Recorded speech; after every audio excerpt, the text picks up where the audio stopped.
your home should be as energy efficient as it can be. Not only will you save money on your energy bills, but you'll improve your carbon footprint too.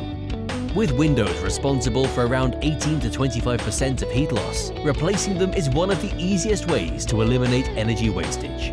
Single glazing and old existing double glazing should be replaced. A-rated efficiency windows virtually lock the heat inside your home and block the cold out. Double glazing with high-performance comfort glass traps and holds energy for the same level of insulation as triple glazing. Replacement aluminium and composite doors will improve thermal efficiency.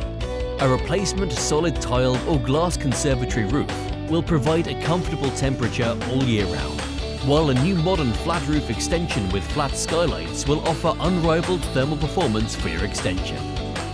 Improve the energy efficiency of your home with SEH-BAC. Call 0800 666 444 or visit www.sehbac.com.